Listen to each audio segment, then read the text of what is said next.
Bismillahirrahmanirrahim. Alhamdulillah. Wassalatu wassalamu ala Rasulillah wa ala alihi wa sahbihi wa man walah. Asyhadu an la ilaha illallah wa asyhadu anna Muhammadan abduhu wa rasuluh. Wa ba'd. Ikhwati fid din wa akhwatna azani wa azakumullah. Pada sore ini kita akan membahas insyaallah ta'ala dua akhlak yang tercela, yaitu zalim, az-zulmu dan namimah. Dari sahabat Jabir radhiyallahu anhu anna Rasulullah sallallahu alaihi wasallam qala ittaqudz zulma fa inna dzulma dzulumatun yaumal qiyamati wattaqus syuha fa inna syuha ahlaka man kana qablakum hamalahum ala an safaku dima'ahum wastahallu maharimahum. Rawahu Muslim. Dari sahabat Jabir radhiyallahu anhu bahwa Rasulullah Shallallahu Alaihi Wasallam bersabda, jauhi oleh kalian, takutlah kalian dari perangai atau perbuatan zalim, aniaya. Karena sesungguhnya perbuatan aniaya atau zalim itu adalah kegelapan nanti di hari kiamat. Dan takutlah kalian dari perangai atau akhlak kikir, pelit. Karena sesungguhnya yang menjadi penyebab kebinasaan umat sebelum kalian adalah kekikiran itu atau pelit tersebut, yang sampai-sampai menyebabkan mereka saling bunuh-membunuh dan menghalalkan apa yang diharamkan oleh Allah terhadap mereka. Hadis ini sungguhlah sangat mulia, dan tentunya kalau kita bahas secara detail tentang syarah hadis ini tidak mencukupkan waktu 1 jam 2 jam. Akan tetapi mudah-mudahan di sore ini kita mampu menjelaskan beberapa poin penting yang berkaitan dengan perangai zalim ini. Allah Subhanahu wa ta'ala berfirman dalam surat Al-Hajj di ayat ke-71, wa ma lidh-dhalimina min nasir. Dan bagi orang-orang yang zalim tidak ada penolongnya. Wa la tarkanu ilal ladzina zalamu fatamassakumun nar. Dalam surat Hud ayat ke-113, wala tarkanu, kata Allah Subhanahu wa ta'ala, ilal ladzina zalamu. Kalian jangan sampai condong kepada orang-orang yang zalim. Kenapa? Kalau sampai kalian cenderung dan membela kepada orang-orang yang zalim itu, khawatir fatamassakumun nar, kalian tersentuh api neraka, naudzubillah. Nah, dari dua ayat ini di surat yang berbeda dan hadis tadi yang telah kita baca yang diriwayatkan oleh Imam Muslim,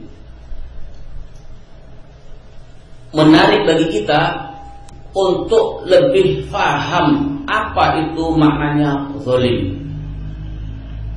Karena sedemikian dahsyat ancamannya, hukumannya dari Allah Subhanahu wa ta'ala bagi pelaku zalim atau aniaya. Hadis tadi telah kita ketahui bersama bahwa akibat perbuatan zalim itu menjadi penyebab kegelapan nanti di hari kiamat. Jelas itu adalah sebuah siksaan. Ayat menjelaskan kepada kita di surat Hajj tadi bahwa semua pelaku zalim tidak ada pembelanya, tidak ada penolongnya. Demikian pula yang surat Hud di ayat 113 tadi, bahwa perbuatan zalim ini, kecenderungan orang kepada kezaliman itu akan menjadi penyebab dia itu tersentuh api neraka.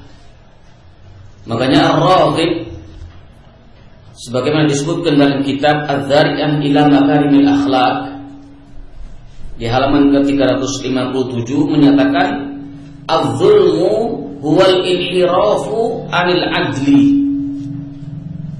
Zalim itu maknanya adalah inhiraf 'anil 'adli, berpaling, menyimpang dari keadilan. Berpaling atau menyimpang dari keadilan. Nah, oleh karena itu di antara makna zalim adalah wad'u syai' fi ghairi mawdi'ihil makhsus. Begitu. Meletakkan sesuatu bukan pada tempatnya yang dikhususkan. Itu zalim. Meletakkan sesuatu bukan pada tempatnya. Baik. Nah, inilah merupakan ucapan mayoritas para ulama tentang makna az-zalim secara bahasa. Nah, ada sebagian ulama mengartikan zalim itu ialah az-zulmu an yu'aqabu bi dzunubi ghairihi. Nah, zalim itu ialah seseorang disiksa, dihukum, nah, akibat dosa yang dilakukan pada orang lain. Baik. Nah, yang kedua, pembahasan yang kita bahas dalam bab zalim ini adalah kezaliman ini ada dua macam. Kezaliman itu ada dua macam. Kezaliman seseorang pada dirinya sendiri, yang pertama. Nah, yang kedua, kezaliman seseorang kepada orang lain. Nah, kezaliman seseorang pada orang lain. Kezaliman seseorang pada diri sendiri itu yang terbesar. Tingkatan kezaliman itu adalah syirik kepada Allah Subhanahu wa taala. Kezaliman pada diri sendiri, tingkatan yang paling besar adalah perbuatan syirik kepada Allah Subhanahu wa taala, menyekutukan Allah dalam peribadatan. Seperti yang telah Allah sebutkan dalam surat Luqman di ayat ke-13, inna syirka la dzulmun 'adzim. Sesungguhnya kesyirikan kepada Allah itu merupakan kezaliman yang paling besar.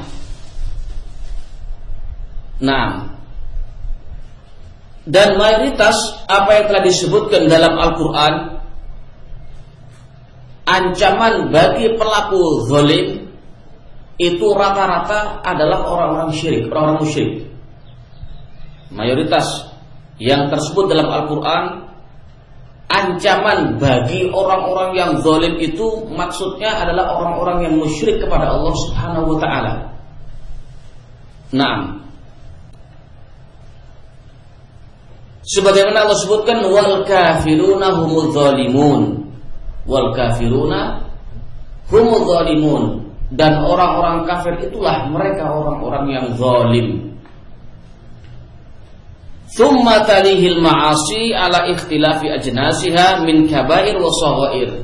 Kemudian setelah itu baru selanjutnya adalah maksiat-maksiat yang di bawahnya dengan berbagai jenis macamnya, yang besar maupun yang kecil tingkat kemaksiatan tersebut. Yang kedua adalah zalimnya seseorang pada yang lainnya. Perbuatan zalim seseorang pada yang lainnya. Ini yang tersebut di dalam khutbah al-wada'. Nah, khutbah Hajjatul Wada'. Khutbahnya Rasul di kala haji wada', haji perpisahan, seperti yang telah ma'ruf. Dalam hadits riwayat Bukhari, Rasulullah sallallahu alaihi wasallam menyatakan, fa innallaha tabaraka wa ta'ala qad harrama dima'akum wa amwalakum wa a'radakum illa bihaqqiha ka hurmati yaumikum hadza fi biladikum hadza fi syahrikum hadza. Kata Rasulullah sallallahu alaihi wasallam bahwa Allah tabaraka wa taala sungguh telah mengharamkan darah kalian, tidak boleh ditumpahkan. Dan Allah mengharamkan juga pengambilan harta dengan cara yang batil di antara kalian. Dan Allah mengharamkan juga untuk menjamah kehormatan kalian kecuali dengan haknya. Nah, sebagaimana haramnya pada hari ini, hari ini dan di negeri kalian ini dan di bulan ini. Nah, demikian pula telah ada dalam sekian ayat dan sekian hadis yang banyak tentang celaan perbuatan zalim.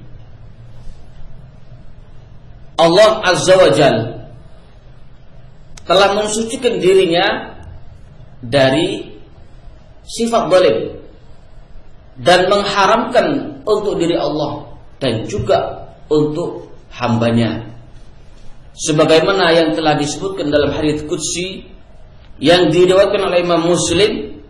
Ya ibadi, kata Allah Subhanahu wa taala, inni haramtu dzulma ala nafsi wa ja'altuhu bainakum muharraman fala tadzalamu. Wahai hambaku, sesungguhnya aku haramkan kezaliman atas diriku, kata Allah Subhanahu wa taala, dan aku jadikan kezaliman itu haram di antara kalian. Maka jangan sekali-kali kalian di antara kalian saling menzalimi. Oleh karenanya di ayat atas tadi Allah sebutkan di surat Al-Hajj, bagi semua pelaku zalim tidak akan ada pembelanya. Bagi semua pelaku zalim tidak ada penolongnya. Dan di hari kiamat kelak, tatkala kolbu manusia itu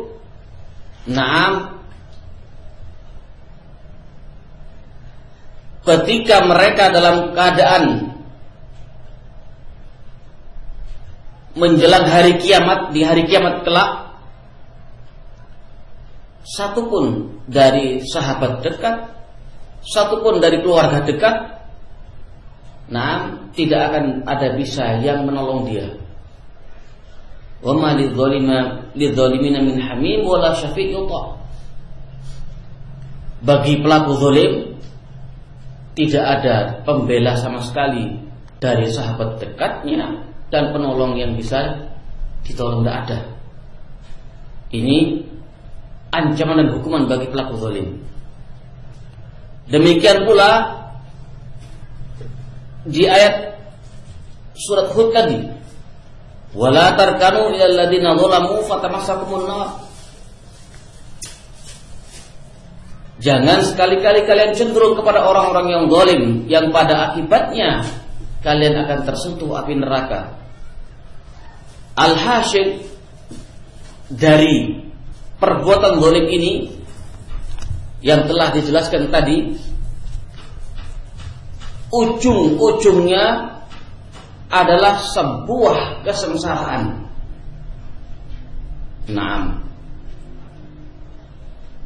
Dan jangan sampai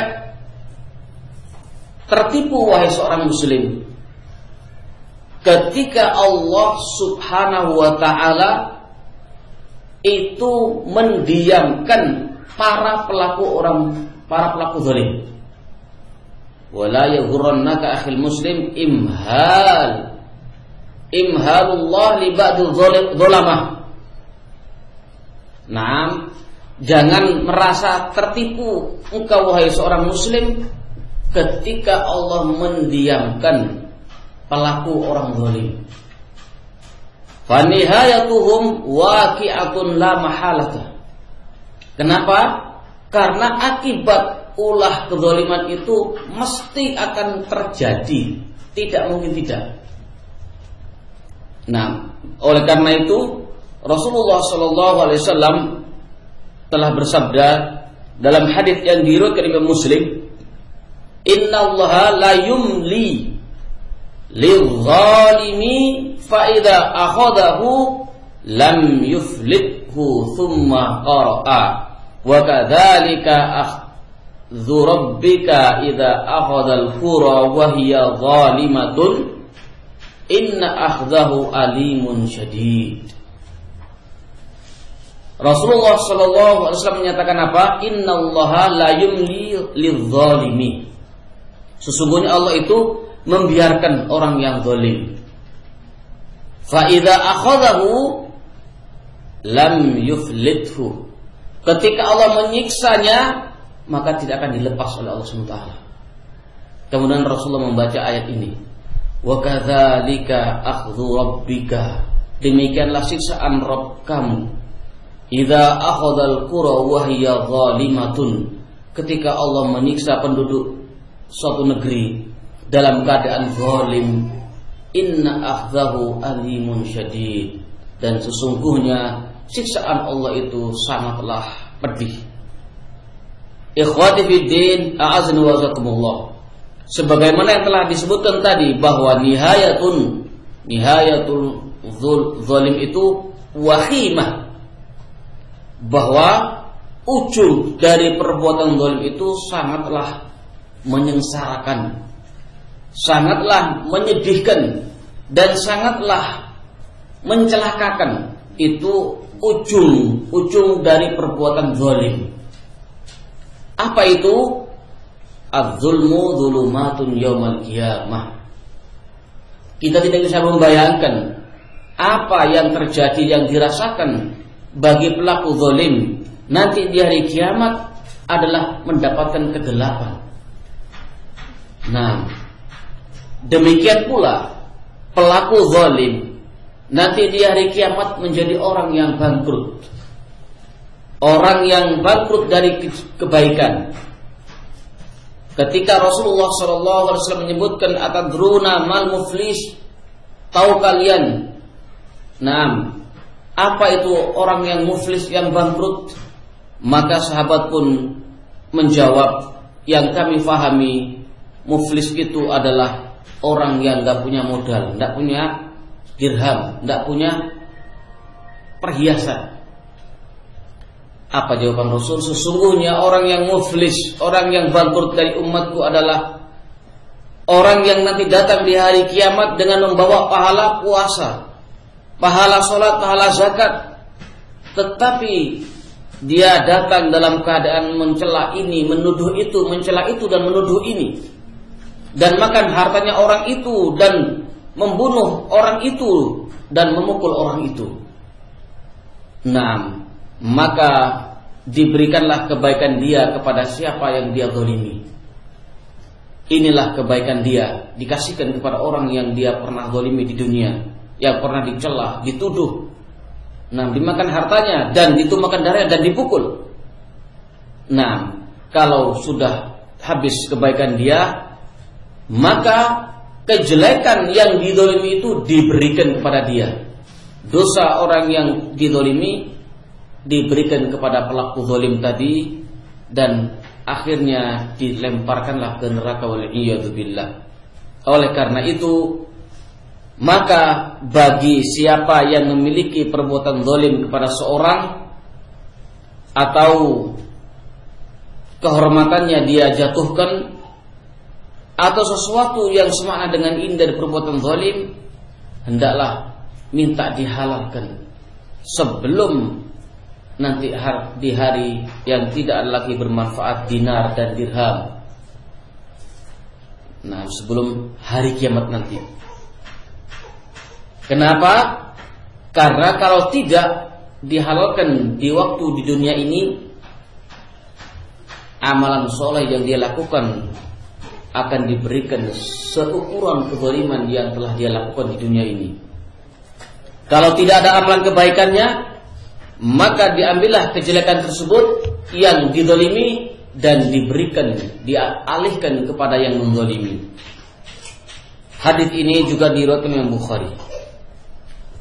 Nah, sementara di satu sisi bagaimana kita untuk menghindari kezaliman, dan jangan sampai kita juga termasuk orang-orang yang zalim. Di sisi lain, kita juga harus menjadi orang pemaaf ketika kita dizalimi oleh orang lain. Masalah yang berikutnya yaitu hendaklah kita menjadi umat yang terbaik, yaitu umat yang menolong orang yang dizalimi dan menolong orang yang menzalimi. Demikian Rasulullah ajarkan kepada kita dalam hadits yang diriwayatkan Imam Bukhari, unsur akhaka zaliman aw madluman.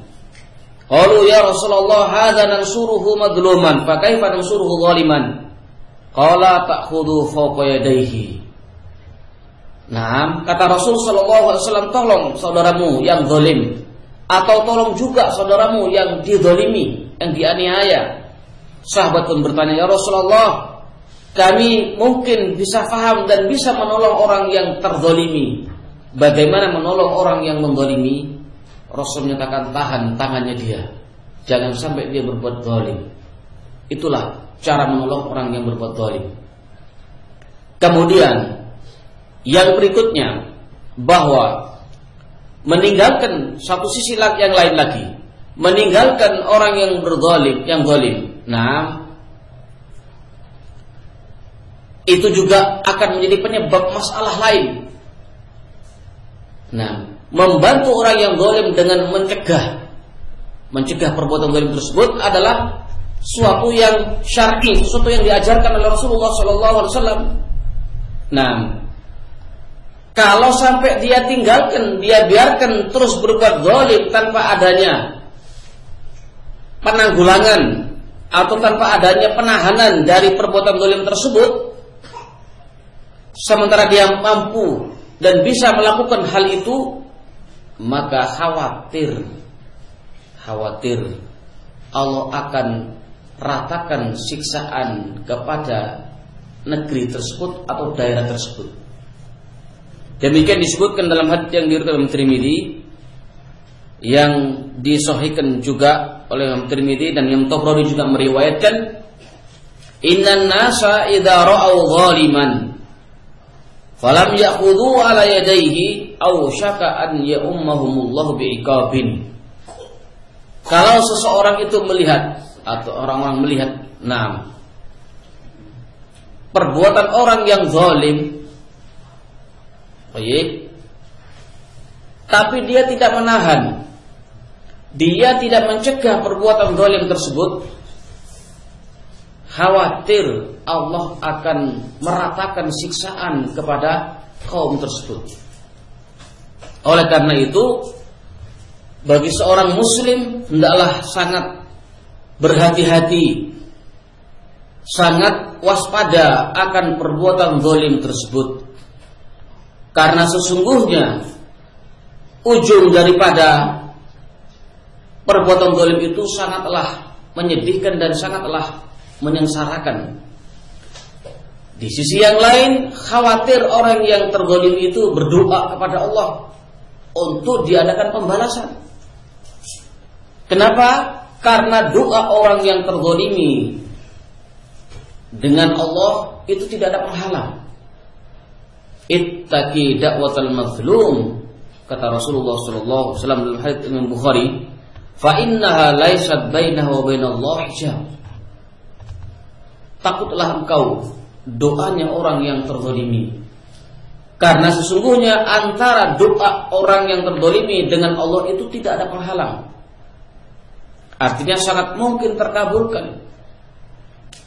Nah, oleh karena itu maka kita mengetahui betapa nistanya dan betapa jeleknya dan bahayanya, mudaratnya perbuatan zalim tersebut, sehingga salah sahabat Muawiyah radhiyallahu anhu menyatakan, inni la astahyi an udhima man la ajidu lahu nasiran alayya illallah. Aku sangat malu untuk berbuat zalim, karena aku tidak mungkin ada penolong bagiku kecuali hanya Allah Subhanahu wa taala. Demikian pula Umar bin Abdul Aziz radhiyallahu anhu pernah menulis sebuah tulisan kepada pegawainya, idza da'atka qudratuka ala zulmin nas fadhkur qudratullahi 'alaika.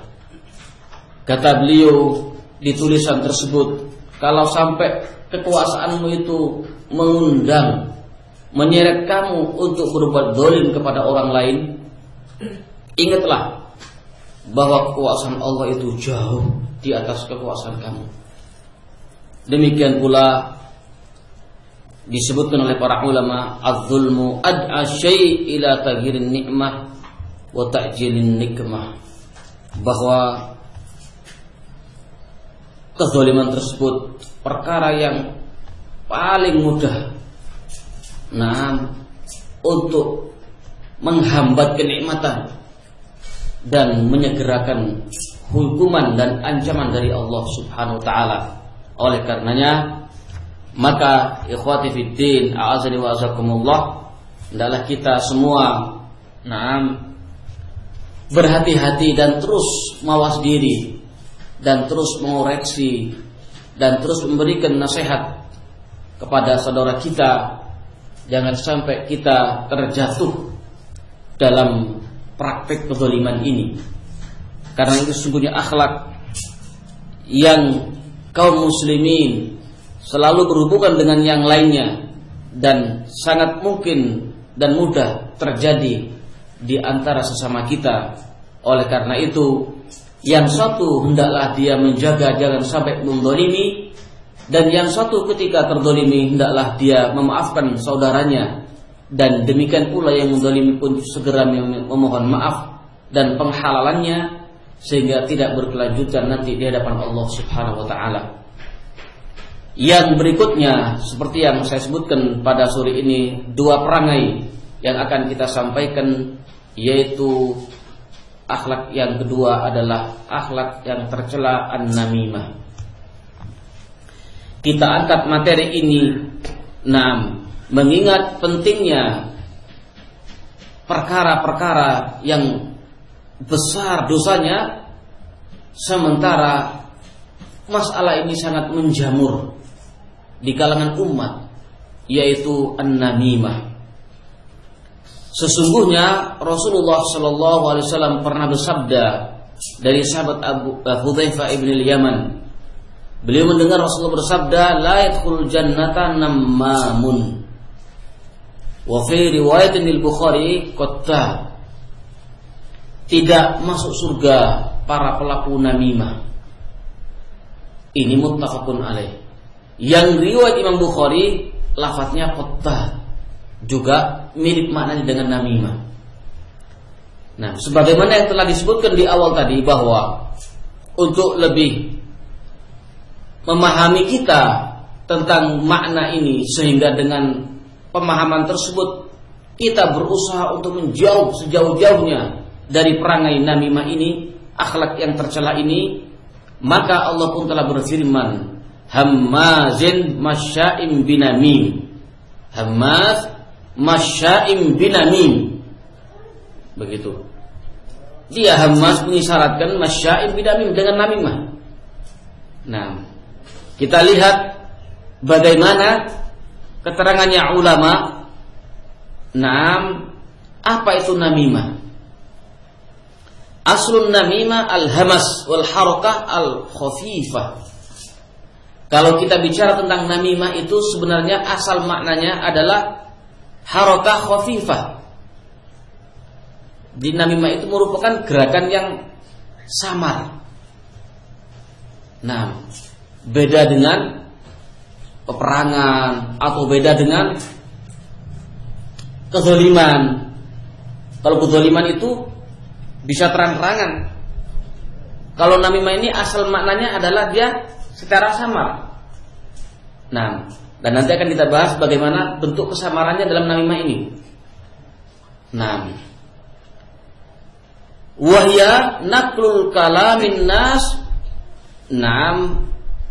ba'dhum ila ba'din ala jihatil irsad. Disebutkan dalam Syarah Sahih Muslim, Imam Nawawi menjelaskan bahwa namimah itu ialah naqlul kalamin nas, memindahkan ucapan satu kepada orang lain, ala wajhil ifsad, dengan tujuan untuk membuat kerusakan. permusuhan, kebencian, dan yang sejenisnya. Ini namimah, menyampaikan berita kepada satu, berita ke yang lain, dari satu kepada yang lainnya, dengan tujuan untuk membuat kerusakan, fitnah, dan permusuhan dan kebencian di antara sesama muslim. Sebagian ulama membedakan antara makna namam dengan qattat. Namam itu alladhi yahdurul qissah fayamkuluha, wal qattat alladhi yatasamma'u min haitsu la ya'lam bihi thumma yamkulu ma sami'ahu. Sebagian ulama membedakan antara maknanya namam dengan qattat. Sama-sama perbuatan yang jahat dalam bab ini. Namam itu adalah orang yang hadir, yang menyaksikan kisah yang ada pada majelis. Kisahnya, kejadiannya, ucapannya, dia ada di situ, kemudian dipindahkan kalimat tersebut ke orang lain dengan tujuan membuat permusuhan dan kebencian dan kerusakan. Ini namam. Sedangkan qattat itu dia berusaha untuk mencari dengar, mencari tahu dari sisi yang dia tidak paham. Kemudian ketika dia mendengarnya, baru disampaikan ke satu dengan yang lainnya dengan tujuan juga membuat kerusakan, kebencian dan permusuhan. Ada juga yang menyatakan al-qattat huwa namam. Sama maknanya antara qattat dengan namam. Apa maksudnya sama? Intinya memindah perkataan satu kepada yang lainnya dengan tujuan membuat kerusakan. Disadari atau tidak, kerusakan itu terjadi dengan sebab perpindahan ucapan satu ke yang lainnya. Inilah yang disebut dengan namam. Oleh karena itu, seperti yang Anda sampaikan di awal tadi, hendaklah kita lebih ekstra hati-hati, lebih waspada ketika muncul di tengah-tengah kita yang seperti itu. Jadilah kita seorang pahlawan yang benar-benar berusaha untuk meredam dan menghindarkan perbuatan itu. Karena sesungguhnya di antara perangai seorang mukmin yang terselamatkan dari kerugian dunia akhiratnya, ketika dia menegakkan saling mengingatkan dengan cara kebenaran dan kesabaran. Seperti yang telah saya sampaikan kemarin, bahwa ketika Allah berfirman dalam Al-Quran, wal asri innal insana lafi khusrin illal ladzina amanu wa amilus solihati wa tawassaw bil haqq wa tawassaw bis sabr. Ayat ini sungguh sangat mulia ketika Allah tegaskan langsung bahwa seluruh manusia ini dalam keadaan merugi, kecuali yang Allah kecualikan tidak merugi dunia akhiratnya adalah mereka orang-orang yang beriman dan mereka orang-orang yang beramal soleh, yang amalan ikhlas karena Allah dan benar sesuai dengan bimbingan Rasulullah SAW. Wa tawassaw bil haqq wa tawassaw bis sabr. Dan mereka saling mengingatkan di atas kebenaran dan saling mengingatkan di atas kesabaran. Mengingatkan di atas kebenaran. Tatkala kita mendengar sesuatu yang mungkar, maka dinasihati, diarahkan kepada yang benar. Demikian pula ketika kita mengetahui sebuah kebenaran, sampaikan kepada saudara kita kebenaran tersebut dalam bentuk tawasul, ta'awun, saling tolong-menolong dan saling menasihati dengan kebenaran tersebut, sehingga berjalanlah di atas jalan yang telah Allah tetapkan kebaikan dan karunia tersebut. Wa tawassaw bis sabr, dan juga saling mengingatkan di atas kesabaran. Sesungguhnya kemuliaan pada seseorang yang dengan kemuliaan itu akan mendapatkan pertolongan dari Allah Subhanahu wa taala ketika kita sabar di atas taat kepada Allah, sabar dalam menjauhi maksiat kepada Allah, dan sabar ketika tertimpa musibah, apa itu sakit, kematian, ataupun rezeki yang ditakar oleh Allah, dan berbagai macam musibah yang menimpa kepada dia. Ketika dia sandarkan kepada Allah, maka pertolongan Allah akan sampai kepada dia. Ikhwati fiddin, azni wa azakumullah. Yang berikutnya,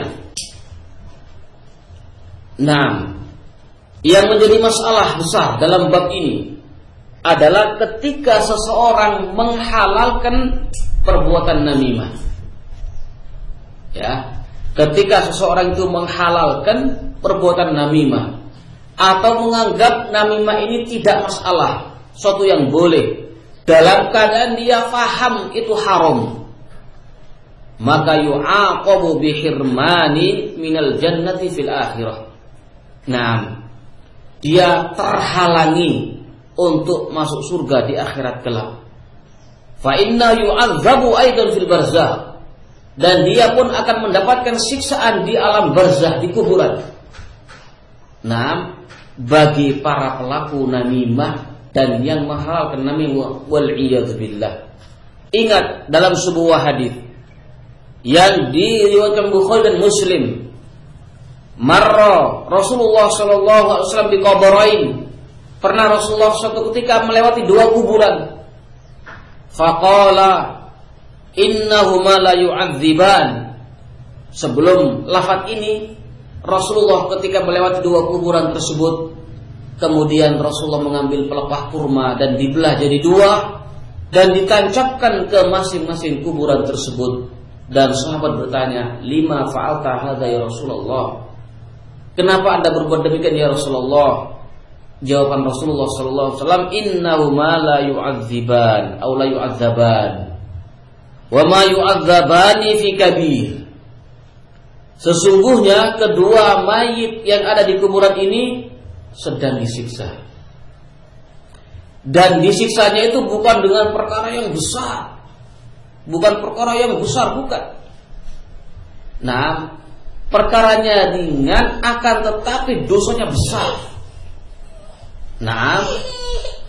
Apa itu? Amma ahaduhuma, kata Rasulullah, fakana yamshi bin namimah. Salah satu dari kedua mayit ini, dia kerjaannya di dunia suka berbuat namimah, memindahkan ucapan satu kepada yang lainnya dalam rangka membuat kerusakan, permusuhan dan kebencian. Wa amal akharu fakana la yastatiru min baulihi. Adapun yang satunya, dia ketika kencing tidak mengambil tutup. Dia ketika kencing tidak memperhatikan, yaitu auratnya di depan orang lain. Dia ketika kencing tidak memperhatikan najis dan tidaknya kencing. Ini semua sangat mudah untuk diatasi. Tetapi ketika dia jatuh dalam perkara ini, yaitu satu namimah ini, dan yang kedua itu adalah tidak memperhatikan urusan kencingnya dia jatuh pada dosa besar yang menjadi penyebab tersiksanya dia di neraka, wal iyadu billah. Sehingga hal ini menjadi pelajaran bagi kita, menjadi hikmah bagi kita untuk senantiasa kita menjauh dari hal-hal yang seperti ini. Ikhwati fiddin, a'adzani wa azakumullah. Hendaklah kita semua semakin lebih berhati-hati. Karena pelaku namimah itu tentu adalah tidak ada yang baik. Semua tercela. Ketika dia berbuat demikian, maka ingatlah, sesungguhnya dia pun juga tidak akan ridho kalau dia itu diperlakukan seperti itu oleh saudaranya. Maka hendaklah jauhi pergaulan akhlak yang memicu dan mengarah kepada perbuatan namam ini. Yang kedua, hendaklah kita semua ketika mendapati dan melihat perbuatan ini telah menjalar dan telah merebah di tengah-tengah kita, dicegah dan ditahan dan dinasihati, jangan sampai masalah itu berkelanjutan. Demikian pula minta nasihat kepada ustadz setempat, dari ahlus sunnah, agar supaya masalah tersebut terhindar dan terjauhkan dari majelis-majelis kita. Oleh karena itu, penukilan kata satu dengan kata yang lain itu sesungguhnya banyak maknanya. Adapun penukilan yang mengandung maslahat secara syar'i, pemindahan kalimat satu kepada yang lainnya dalam keadaan maslahat secara syar'i, apakah hukumnya sunnah atau wajib? Maka yang seperti itu adalah terpuji. Bukan namimah, karena sesungguhnya namimah itu adalah memindahkan ucapan satu kepada yang lainnya itu dalam rangka tujuannya untuk membuat kerusakan dan permusuhan dan kebencian. Adapun menukilkan nasihat, misalnya salah seorang jatuh dalam sebuah kesalahan, kemudian dia mendapatkan sebuah nasihat, dari ta'lim, dari nasihat syekh atau hadis Rasul, atau syekh menjelaskan tentang sebuah nasihat yang membuat obat bagi orang yang salah tersebut, sampaikan.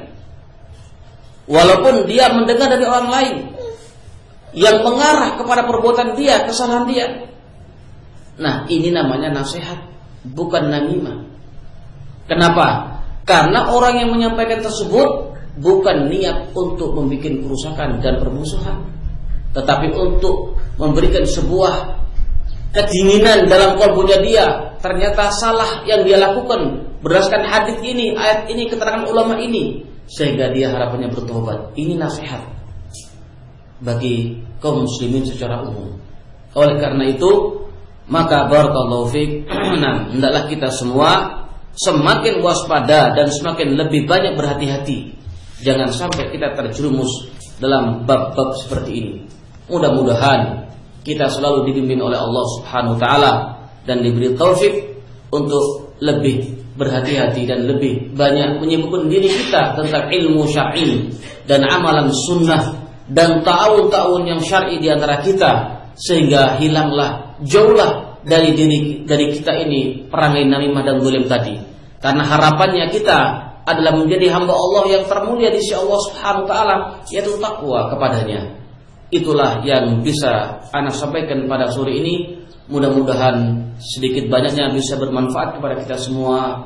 Wallahu a'lam bissawab. Subhanakallahumma wa bihamdika asyhadu an la ilaha illa anta astaghfiruka wa atubu ilaik. Assalamualaikum warahmatullahi wabarakatuh.